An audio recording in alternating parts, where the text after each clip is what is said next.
Welcome to the HR Community Podcast. My name is Shane O'Neill, founder of Civitas Talent, the HR and HSC recruitment community. Each episode we will host HR leaders and discuss their journey and discover best practice HR solutions across the HR industry. Whether you're a CEO, HR executive, or operating across the wider HR space, this podcast is for you. Please like and subscribe, and don't forget to comment and share your reviews. Enjoy the episode. Hi, good morning, everyone. Welcome to another episode of the HR Community Podcast. I'm joined this morning with Bo Manampiri. Good morning, Bo. Morning. How are you going? Very good, very good. Bo, you and I have known each other a long time, and I have a really good understanding about who you are and what you do. But for those listening, could you maybe tell us a little bit more about yourself, the role that you're in at the moment, a bit about the company that you're working with, and let's go from there. Sure. We have known each other a little while, thanks. Yeah. Bo Manamperi, head of HR for Suez in Australia, New Zealand. Been a bit of a journey over the last few years. So Suez is an environmental company primarily, and in the Australia, New Zealand market, we are primarily a water business. Globally, we're about 44,000 people across the resource recycling business and the water business globally. So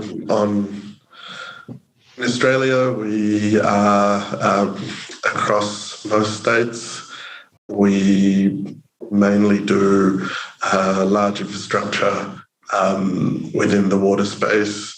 We deliver operations and maintenance for our customers, as well as things like desalination plants, recycled water plants, and biofactories out of wastewater plants to generate resources. So that's basically what we do in Australia. Fantastic. Amazing. And this isn't your first French company that you've worked for in a HR capacity either, Bo. So maybe to sort of kick things off with your journey in particular, do you want to maybe give us some background, getting into HR, diversifying across the globe in different HR roles with different companies? Tell us your story. Sure. So I started off as a recruiter.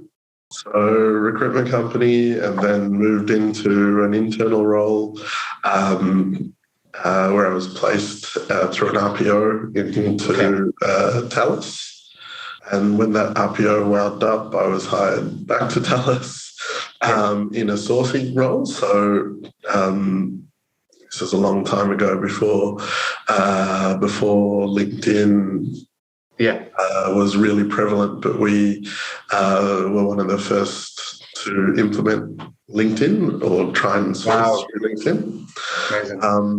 And then quickly an opportunity came up for me to move into a generalist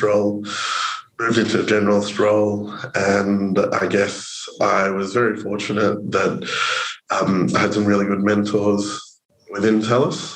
And I was allowed to experiment, try new things, and really develop my HR skill. And I would say that predominantly the HR side, the business partnering side, but also the ER side. And career developed from there within Thales, which allowed me the opportunity to move roles 3 or 4 times, including a stint to the UK. And the UK scale for Thales allowed me to really, I would say, really flourish.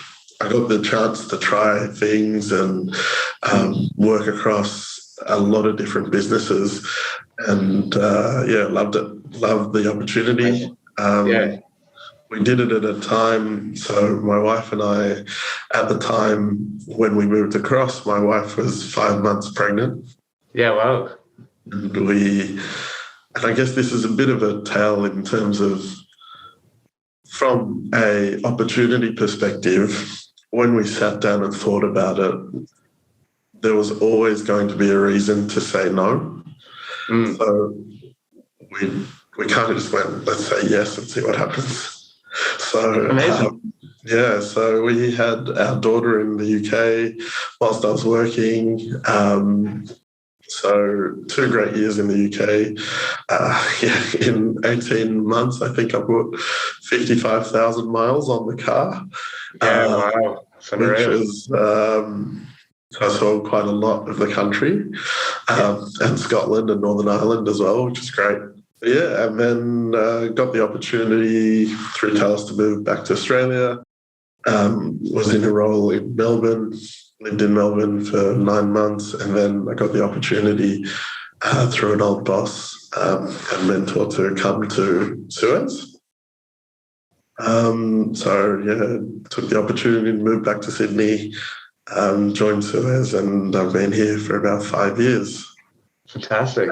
And you touched on something there, actually 2 things that I was going to maybe probe a little bit on. For listeners, and even, for my own maybe understanding or knowledge, when you talk about the relocation, your wife being pregnant and you're starting a family, but then you've also got that opportunity to move overseas, like what's the kind of, I don't know, maybe advice that you would give people in those situations? Because I know a lot of people decide, okay, I'm going to stay where I am because you've got that support network, or even, in my own community of expats, a lot of people, when they start a family, they move home for that support network. Like, how did you find that whole experience, Bo, and what would be some of your top tips out of that?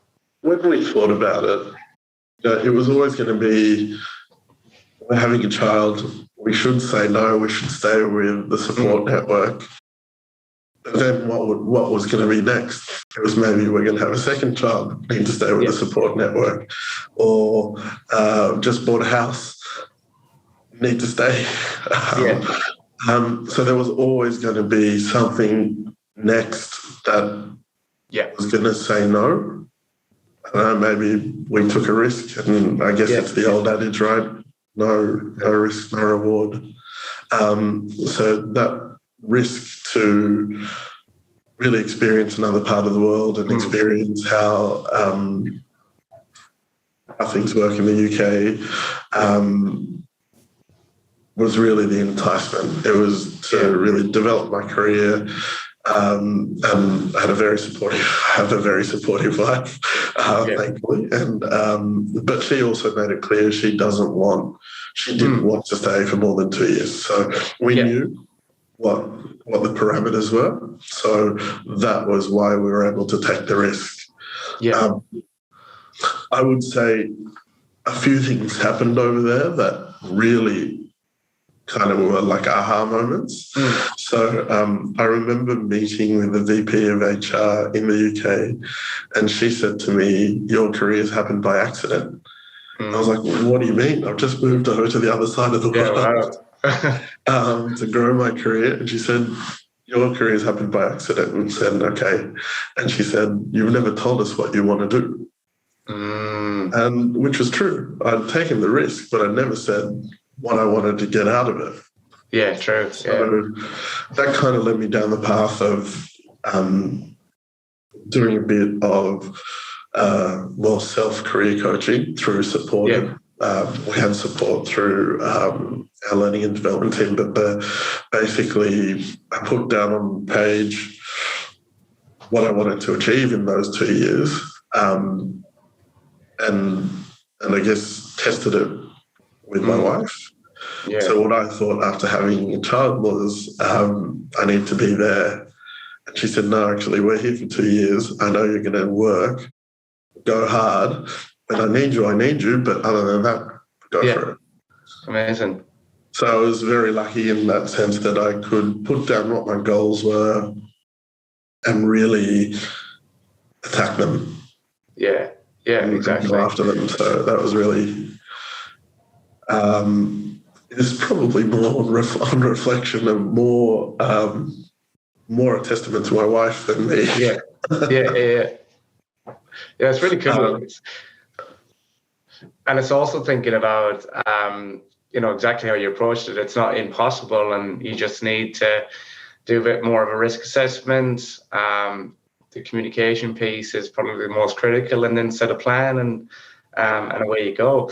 And the other thing I was going to ask you is, because I get asked this a lot, especially on the junior side, is that transition from recruitment and sourcing, whether it be agency and internal, into HR, because obviously both are linked but very, very different. What would be your sort of take on that, or what was your sort of experience? Like, how did you find that transition from recruitment 360 through to in-house recruitment, transitioning into more of a HR advisory type of position? I mentor early on, who was my boss at the time, and he still says that HR is 80% instinct, 20% learning. And it probably holds true. If to make that transition, if you've faced with an issue, if your instinct is right and you've got the right people around you to guide you through that, it's almost second nature. Actually, and I really believe that actually recruitment is really good training, because that customer service, the ability to follow up, to have difficult conversations, to make sure you're getting to the heart of the problem and solving the problem, that training is really fundamental to any role, but particularly in HR. You're still managing in confidence things, and the problems you're solving are still to do with people, but in a different realm. Right? So for me, it was the transition from, I was never really a sales person, so I sucked in external recruitment. Internal recruitment was more of a natural fit, and then to get the opportunity to move into what was then an HRBP role, but in practice, I don't think it was an HRBP role. It was more of a HR operations, IR kind of role that came about through, I guess, the service you provide as a recruiter. Yeah. So I would never have got the opportunity if I hadn't built the relationships, if I hadn't provided good service, I would never have had that opportunity. Yeah, exactly. Stepping into that role, the transition said, my boss at the time said it's 80% instinct. He thought I had it.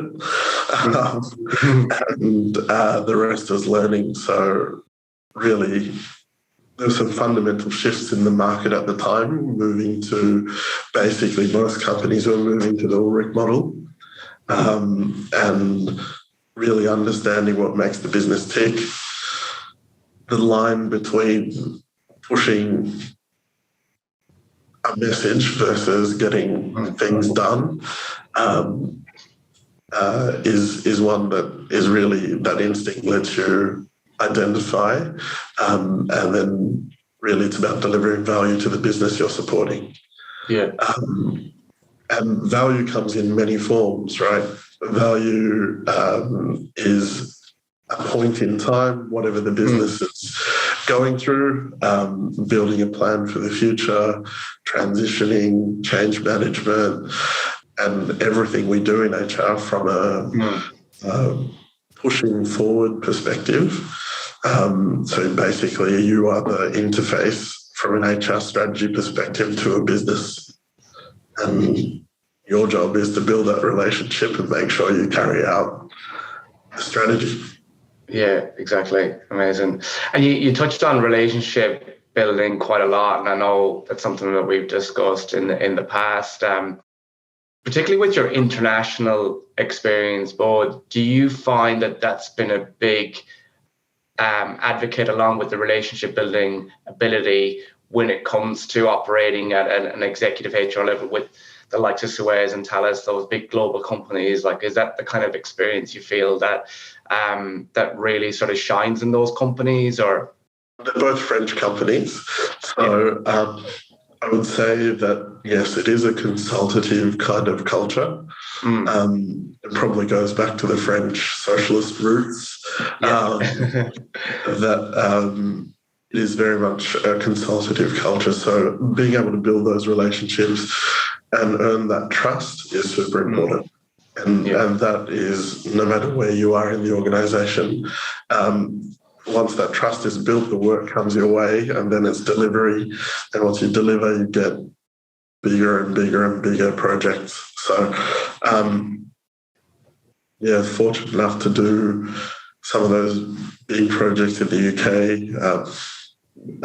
moving head office, moving manufacturing, working on Industry 4 and the industry function. Those are the stuff that, is the exciting stuff. That's it exactly. And on the industry side of things, and I find the industry that you're in quite fascinating because environmental services and water technology, like it's such a critical asset to any country. But there's a lot of investment, there's a lot of grind that goes behind it, and then there's a lot of competition, top talent. There's the industrial side from a HR perspective. Like, what sort of drew you to that industry, Bo? And maybe tell us a little bit more what it's like operating at a HR level in those kind of industries. Yes, our EVP is a pretty easy sell. And most people these days would like to do something for a purpose. So our wastewater plants that we operate, sometimes for our customers, sometimes independently, they are basically big batteries. Maybe not what you'd want to think of a wastewater treatment plant, but they are. So, for example, one of the plants we operate in Adelaide on behalf of SA Water, it's 99% self-sufficient through biogas. Wow. So the opportunity that it provides in terms of new technologies coming to market where some of those plants could be net exporters. So we've got a state-of-the-art plant in Borneo, southeast of Melbourne and in the Mornington Peninsula, that has, when it reaches capacity, the ability to be a net provider into the grid. Wow.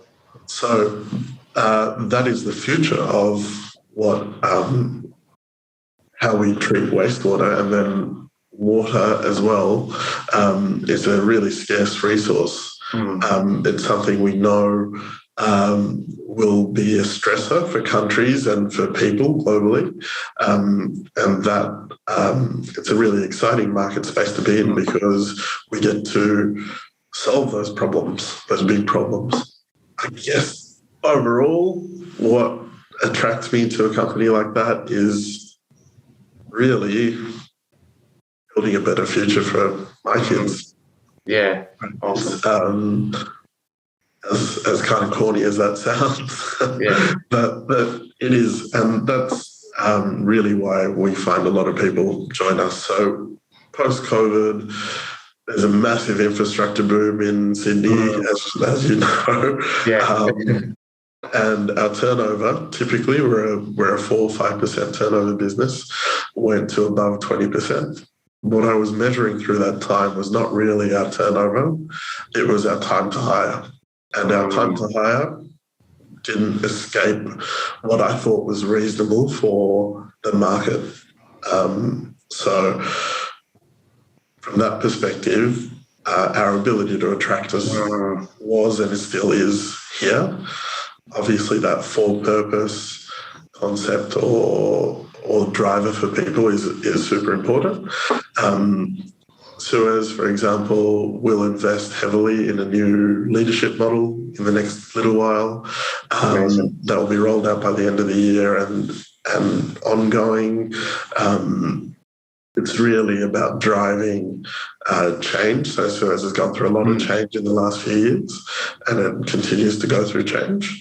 And it's about supporting our people through that. On the other side, from, I guess, large companies like Thales and other companies, really the way they're set up to support people across the world and recognise the impact that they have on communities is becoming more and more prevalent. So same as Suez, we've got really strong ESG goals. We have gone to the market and put out goals for Scope 3, which we know we can't achieve without innovation. Yeah, wow. So it's a really strong message to the market, but also the communities we work in, that we know we have an impact, and we want to deliver a better future, and we've got goals to do that. Yeah, amazing. That's fantastic. You talked a little bit about the industry there, particularly from a HR perspective. So like with that EVP in particular, obviously the attraction of the brand. You talked a little bit about the retention side with the leadership program, for example. I know there's a number of other things. What would you say would be maybe some of the more challenging aspects from a HR perspective? Would it be in regards to maybe the diversity and inclusion piece? Would it be more in line with what I'm hearing a lot about at the moment, actually? Is this efficiency of a business? You know, you've got this big drive to complete a project, for example, but then you've got well-being and burnout and all that to sort of balance as well. Like, what would you say would be some of the challenges, Bo? That is definitely a challenge that I think is going to be interesting how industry as a whole addresses it. We're going through the largest legislative change period since probably the enactment of the Fair Work Act, and that, although a lot needs to be tested, it also is an opportunity for people like us in the HR world to innovate and really find solutions to what the business will have to deal with from a legislative framework perspective. So you're 100% on the money in that job design, job fit versus efficiency and budget is going to be a real challenge in the next little while, especially considering the evolution of the legislation. Yeah, exactly. So I think there will need to be a solution which is far more tech enabled, especially in industrial companies where, you know, it's some industrial companies are still very old school and you know, some still use manual timesheets, right? And I think that compliance piece, the ability to make sure that we've got enough people to be delivering to our customer on budget, but also managing well-being, burnout, is going to be a real challenge. The advice that I've been giving to our senior leaders is, you know, until the full legislation gets enacted and there will no doubt be more changes, that the best way to approach it really is just spend 5 more minutes talking to your people, understand what's going on in their lives. We have a tool set. Yeah. The tool set is there to be used, but it can't be used if you don't know what's going on in someone's life.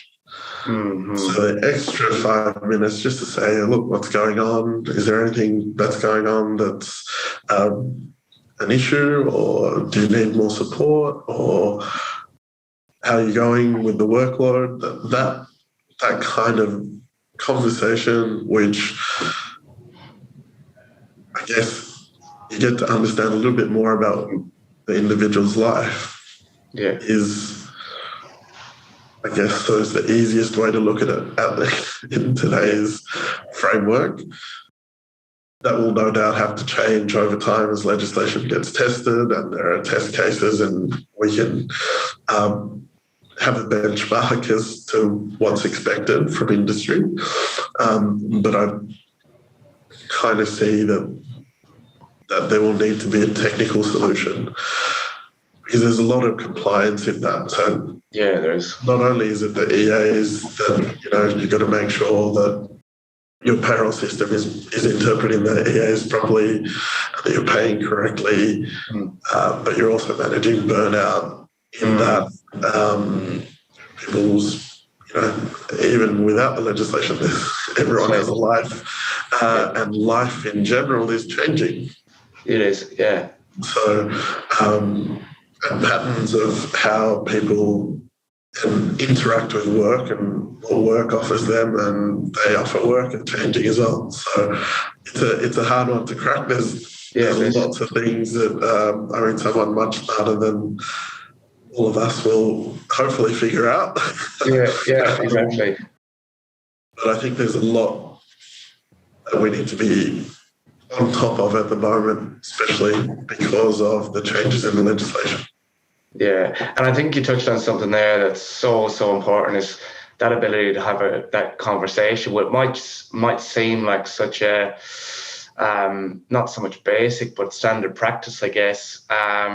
But we talked about this earlier before we even jumped on the podcast. There's so much happening right now. There's a lot of question marks as to what's happening around the world, and you would probably see more of that because you're in a global business, so you're getting data and feedback and results from various parts of the world, and then you've got there's still a big gap with salaries. There's still a question mark as to what actual work model works, because companies that announced they were fully remote 2-3 years ago are now coming back to saying, hey, we need people in the office every day.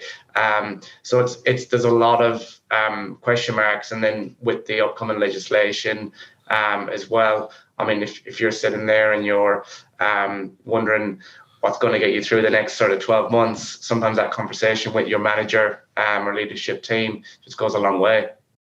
It does, yeah. And in the leadership team, they have their own struggles, right? So I probably didn't answer your question in the previous one, but from an industry perspective, diversity inclusion, and in Suez, the branding for that is inclusion and diversity, because if you're inclusive, you're more likely to be diverse, is a real priority. It's, it is a difficult industry, specifically the water industry. It has a high threshold to entry. Okay. Because there are health outcomes based off the back of what we do.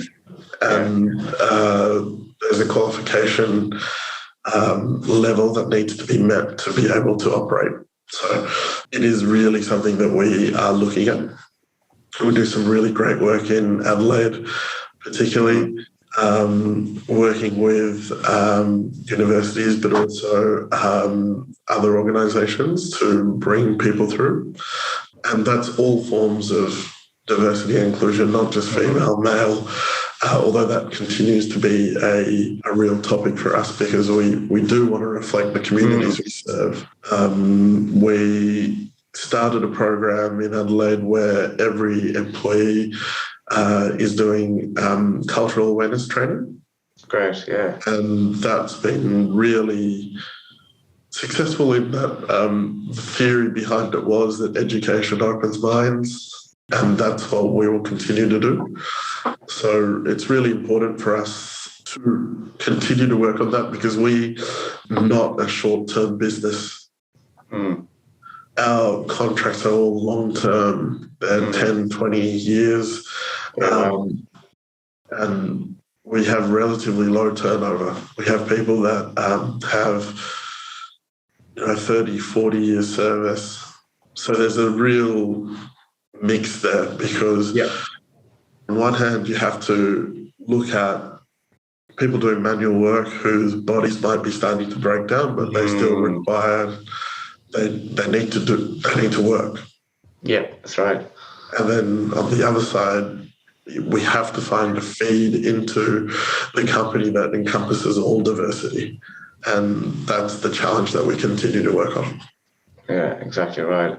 That's fantastic. It's amazing, and it's such a I don't know I said this already, but it's such an industry because of the criticalness of it and the high standards, but also the way the world is operating. It is all linking back to the environment and how we are living and how sustainable it is, and something like water is just such a critical asset to our lives, and maybe something that we take for granted sometimes in developed countries. But just a few sort of final questions for you, Bo, as we wrap up.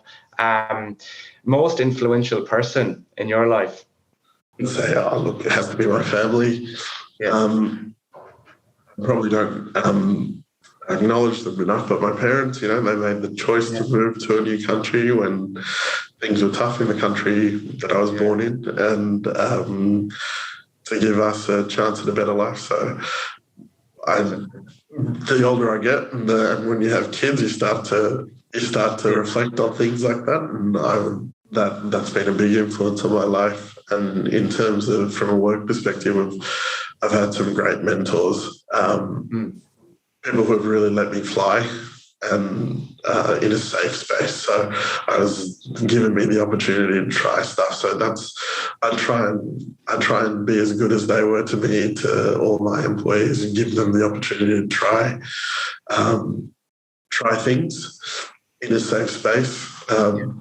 Most things we do in HR internally, project work especially, is really about trying new things and trying to innovate, and to do that in a safe space, I think, is really important. Yeah, absolutely. Love that. What's your best lesson learned? Yes. When you can say no. And it probably is. When opportunities will get put in front of you through hard work, through delivery, and say yes. There's always a reason to say no. And sometimes it's a sideways move to something else. But it opens doors, it opens networks, it opens relationships. And it's a great way to enrich your career and your life. 100%. Say yes, be a bit more optimistic, glass half full. What frustrates you, if anything? What frustrates me? Look, nothing too much in day to day. Even in the world of work, if you take a step back and look at it, as you said, with everything going on in the world, what might be a massive problem to us today is pretty insignificant in the grand scheme of things. So to keep perspective and really approach things positively and add value, I would say, you'll always find things that frustrate you, but it's the way you approach it and how you resolve it and move forward. Love that. Amazing. Thank you so much, Bo. Well, I'll wrap it up there. Thank you so much for your time, and always a pleasure to catch up and have a yarn, have a chat with you, Bo. And I've got no doubt that a lot of our listeners here today will really enjoy hearing your story and getting some insights with the different roles and industries you've operated in. But thank you so much again. Thank you for tuning in to the HR Community Podcast. Remember to like and subscribe and share your views and comments below. This podcast was brought to you by Civitas Talent, the HR and HSC recruitment community. Whether you're a candidate looking for a new role or organization looking to secure brand new talent for your team, please get in touch with us today. Thank you.